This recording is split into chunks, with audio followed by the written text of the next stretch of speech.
But first we would do that. Let's look at Pulse, right? So let's look at Pulse. And obviously, it was pretty easy, I think, relatively speaking, using all our indicators. We've been using like 6 main indicators to try and work out where the direction is, the momentum still there. And I think they've run pretty well. Like, I think we were pretty good on that. Yesterday, put the videos out, was like, well, a decision has to be made now, right? We're also going through Sunday, which is also a bit of a tricky time. So that has kind of played out. And of course, since that time, the market's come back and retested, right? So that decision was definitely being made. And so far, it's to the downside, right? But it's still holding up at a really good level, which is really cool. So exciting to see that. So let's go to the 4-hour chart. That's kind of the trader's view, short-term time frame. And we can see that at the moment we are bouncing off really around the 50, right? Around the 50 moving average. Is that Crypto Jack says, is that Richard calling? Yeah, it could have been Crypto Jacks. It could have been probably on a boat somewhere off the coast of Miami. Off the coast of Miami there, but maybe done some of those cool islands there. What's it where the cocktail movie was made? Maybe it's still down there. Richard's probably living it up down there somewhere. I wouldn't be surprised. All right. So we got the 50 moving average there, looking pretty good. We're currently at almost back into zero. We're pumping during the live stream, guys. So I don't know what's happening here. You guys, you did it yesterday and you're doing it again today, which is pretty crazy, right? So yeah, yesterday, let's go back 24 hours. This is a 4-hour. Let's go to the hourly chart. Actually, let's do the hourly chart. I'm going to go a bit more zoom out here. And let's go to the hourly. So where were we at 24 hours ago? Let's see. We're actually higher, right? So we're up higher here. We're up to 24. Yeah, so we were up around, we were up around maybe, we were around, I don't think we were quite that high, but we were around 1050 or something like that. So we've just come back and retested here. So on the hourly, we're currently on the 200 moving hourly. Let's go to the 4-hourly there. 4-hourly there we're bounced off, so far bounced off the 50 4-hour at 97.81. Looking pretty good there. And on the daily, let's have a look here. Now, I'm going to pull up the RSI. The RSI has cooled off down to 46. So that's really good news for a price to move higher. And look at the stochastic all the way down here as well at 4. So these are all set up for a nice continued rally, in my opinion. Looking really good there. Now, obviously, this is just my opinion, not financial advice, all that good stuff. But here we are on the chart. So we are just cooled off too on the daily. We're at 63. We're a little elevated on the stochastic at 69, but we've still got room to move, and we could do something like this again, right? This is overbought territory. But let's have a look at the moving averages. So we're above the 50 at 5 zeros. Let me just look at this at 50 here. At 5 zeros, 8100.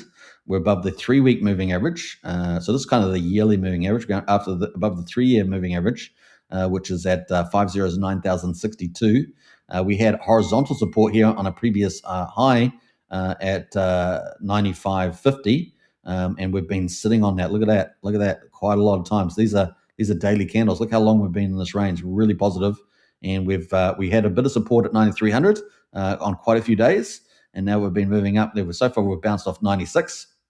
And so we're still in this kind of decision, but it's kind of still looking to the positive, to the upside. So looking pretty good there, and we've got room to move on the 4-hour. We saw that very clearly on both the RSI and stochastic. And here we are moving high here. We are just sitting just below the 200 moving average, and that is at 9956, so just below the 4 zeros 1000. We have attempted to go over that 4 times now. Actually 5 times. So we're 1, 2, 3, 4, 5. And so we've got room to move on a 4-hour. So I still think we're looking pretty good, and we haven't yet capitulated down at all. I know Whale has come and really smashed us so far. Obviously, we had a down day yesterday. Sunday was always going to be tricky, right? We said that it's a tricky day. So yeah, let's see where we go. And like we get good news in the macros tonight from the digital asset treasuries. The market likes that, and it rallies. That's all tailwind stuff, right? So not bad there. Lol says Crypto Jacks around Richard Hart. Yeah. All right. So that is the chart there on the daily. Let's look at the weekly on Pulse. The weekly there, we're at 49.50. So we got a long way to run. And so I'm excited about that. So stochastic's certainly high, but this could stay high for a while, right? It's good to stay high. Could do, this sort of thing here.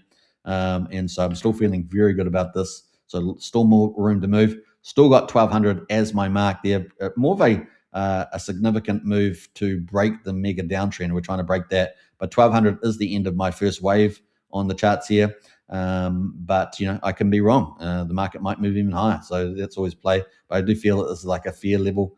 Certainly, we're still tackling the 40s 1000 now, but I really feel like that 1200 is pretty key. Now, if we can bust through that and maybe beginning of the second wave hit 1700 and so this blue line plays out, then we've broken that mega downtrend, most likely, right? So that the probability is very high for me, just my opinion on that. But we have seen structural changes. Orange box. I keep the orange box there because that was kind of the first clue, along with the RSI just strumming along the bottom here. The first time we'd seen that kind of structure to go with these two, this price action and this RSI metric. And that was sort of the first blues clues that maybe we were getting pretty close. Obviously, we double tapped 5400 after that, but that was a kind of the first clue. It was the first kind of, for me, the first notable change in the structure of the chart there, looking pretty good. And so, yeah, we also got this blue line. Are we going to get escape velocity, right? And that's bouncing from at least where we are now out up above 1700. So that's 1700, this yellow line, this orange line here. So 1200, next line. Let's see if we can get to 17 and bounce out and then break this mega downtrend and then start our journey up to the big X's. And then maybe Jimmy will get those big numbers there as well. Now we're still in the kind of the low zone, if that's the case. Still in the first wave. That's still like super cheap on Pulse Chain, as you guys know. But at the moment, it's basically like a 10x back to sacrifice price, right? So onwards and upwards from there. And what do we get up to at the beginning? 30, 28. So what's that? 28x to 28x to the first couple of weeks. We'll see. Could be pretty cool. Definitely tens of X's potentially in the chart. All right, so that is the weekly chart there for Pulse Chain. Looking still pretty good, isn't it?